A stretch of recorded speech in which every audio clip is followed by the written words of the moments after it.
What up, ladies and gentlemen? You're now tuned into another episode of the Doug House Show. Today is going to be a bit different, so stay tuned. Uh, Catch y'all in a minute. Peace.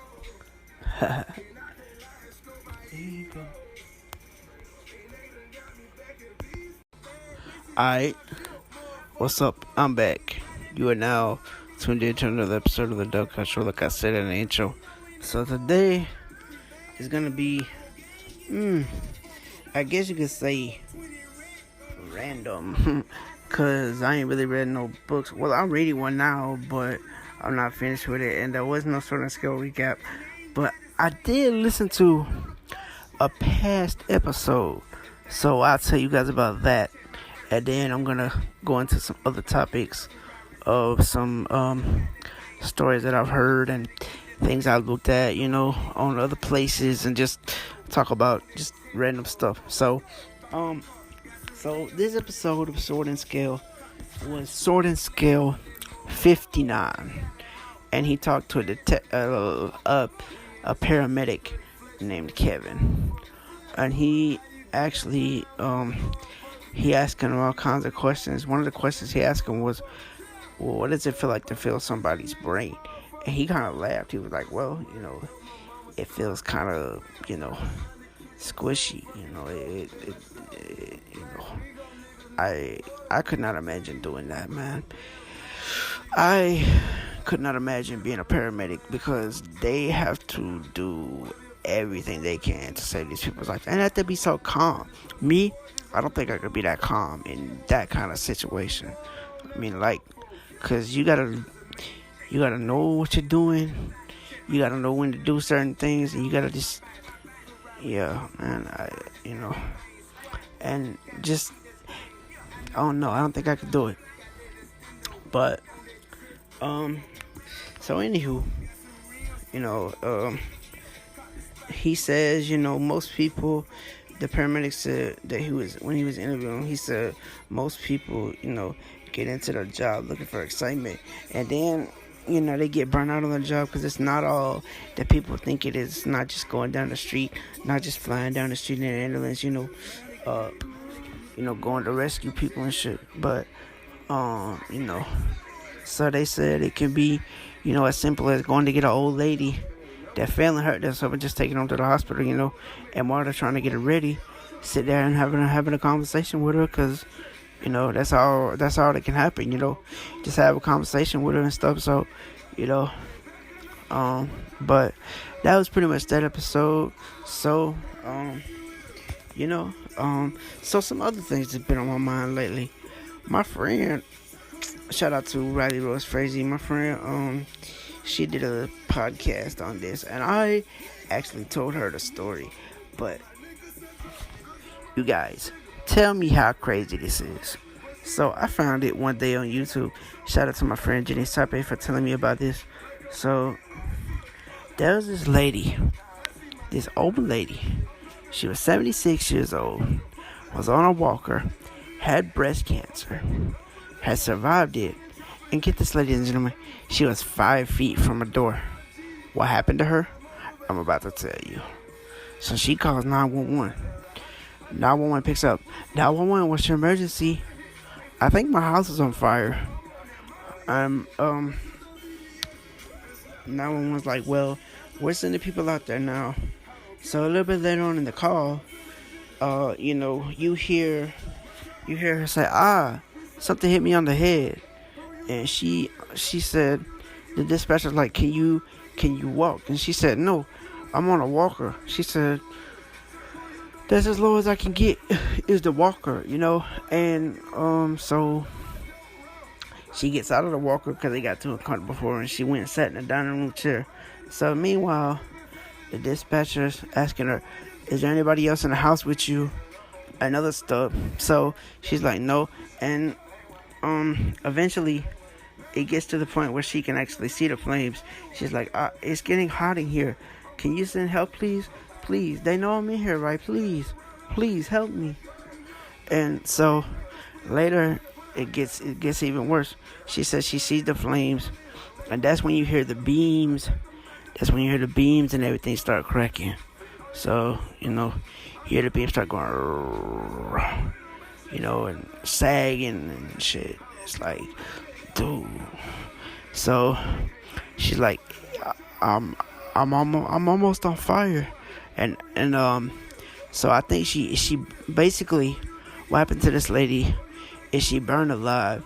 And the last thing you hear out of her is, ah,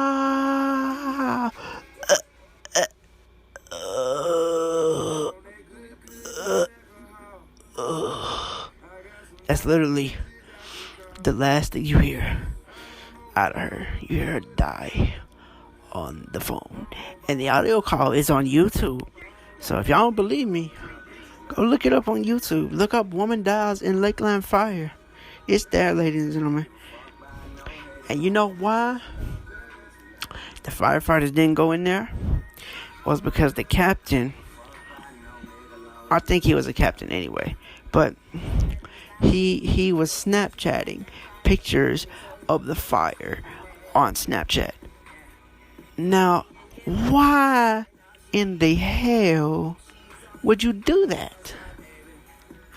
And I know I covered this episode in another podcast, but I've been thinking a lot about this old lady lately. She didn't deserve to die like that. Nobody deserves to die like that, especially in a burning fire, man. Like, damn, I wouldn't want to die like that. Would y'all? I'll wait.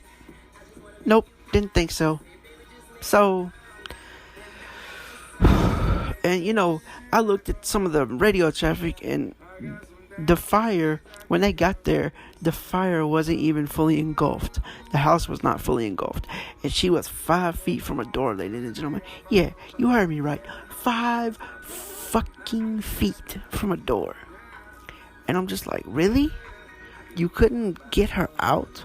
Why? Because you was too busy Snapchat. That's why. Stupid bastard. But, that's crazy. Her whole story is just messed up. And, yeah. And people on YouTube are blaming the dispatcher. No, it wasn't the dispatcher's fault. The dispatcher did everything she could to do. And she radioed to the fire department and said, look, there's somebody trapped in there. There's somebody trapped in there. She told them multiple times there was somebody trapped in there.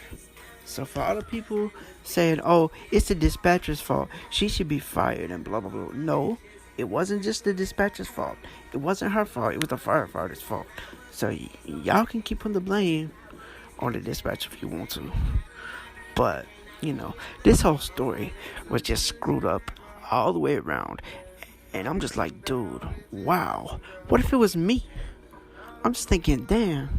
What if it was me in the house and somebody wasn't helping me? And I had the condition she had. Boy, that, no. I could not. No. So then, there was another story. I heard about this on Sword and Scale. Brandy Worley from Indiana. So it's about, I think it was at 10 o'clock at night. So she called 911. 911, what's your emergency? Yeah, I just killed my kids. That's literally how she said it. Yeah, I just killed my kids. She said it so calm and so nonchalant. Like, I killed my kids. Like, they're like, why did you kill your kids?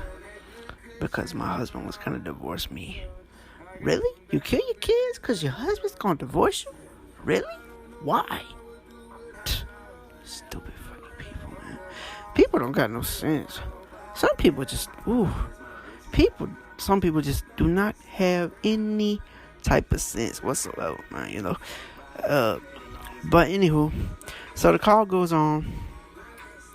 The husband comes in, finds the kids dead, and then the mom shows up, and they played the call on Sword and Scale, and the mom was named Rosemary. I believe her name was Rosemary, and she totally flips her shit.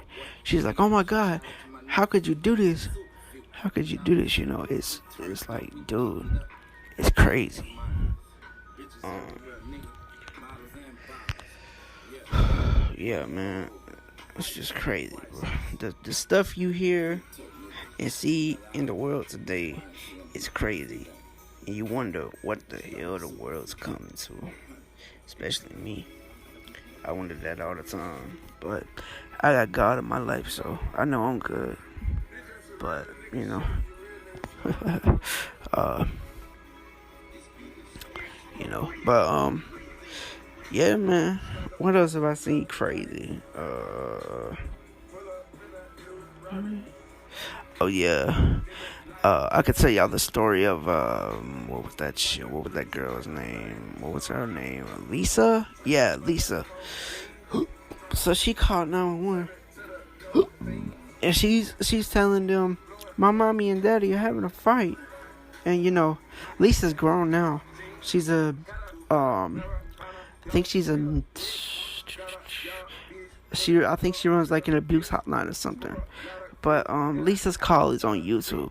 So basically, she calls 911 and says, "My mommy and daddy are having a fight," and she said, "Daddy's drunk, and I don't want him to hurt the baby."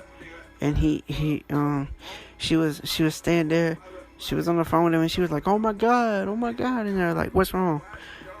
She was like, "He got the baby. He got the baby. He's gonna hurt the baby."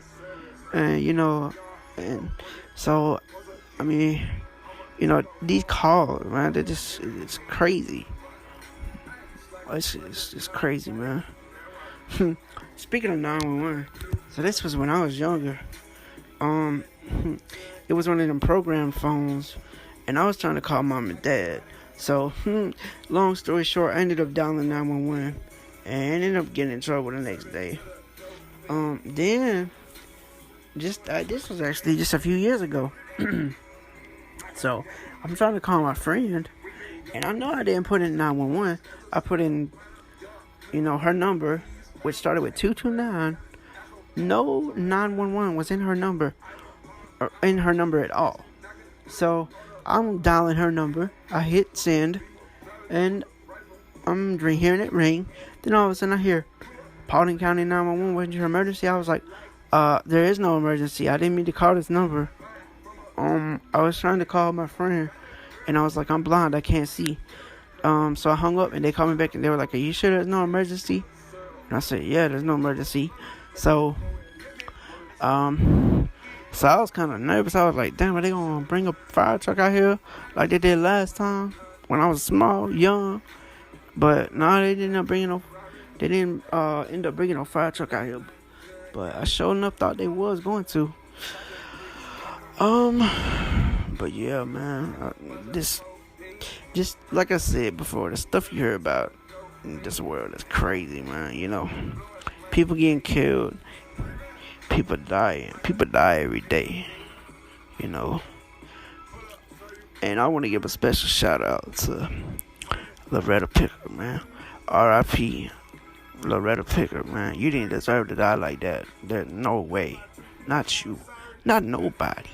Nobody deserves to burn alive in a fire while the stupid firemen's standing out there taking Snapchat pictures. Really? Stupid. Oh, don't worry. Her family's still trying to get justice for her, cause she didn't deserve that bullshit. There's no way. But ladies and gentlemen, I hope you've enjoyed my podcast. I hope you have enjoyed my past podcast episodes. I want to thank everybody for listening to the podcast. That listens. I want to shout out to Riley Rose Frazee. I want to give a shout out to Missy Media U. I want to give a shout out to Casper. I want to give a shout out to Jenny Sapier, my friend that told me about the story about Loretta Picker. She found it on a YouTube channel called Creeks, and I found the actual call, the whole 29-minute call. Yeah, you heard me right. She was on the phone with 911 for 29 minutes. I'm like, really? That's ridiculous, bro. How the hell you gonna be on the phone with 911 for 29 minutes, really? I don't understand, bro. woman burned alive. So sad. Damn. R.I.P. to all the people we lost, man. You know, R.I.P. to all the family members, all the friends, everybody we lost, dog. Everybody, man. But, you know, but just keep on living, keep on praying, and keep on turning up, you know.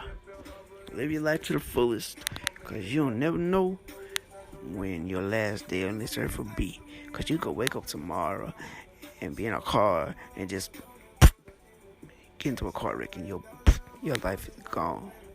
So I always make sure you pray every day. I always make sure you live your life to the fullest. And always make sure you tell your loved ones you love them before you go to bed.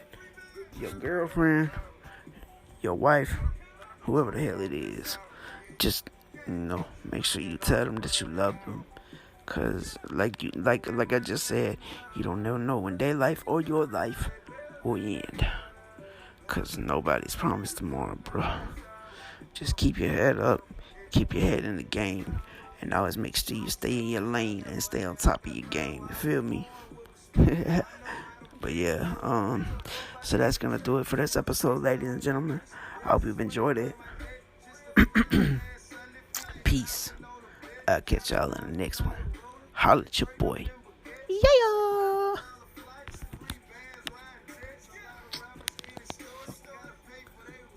Hey.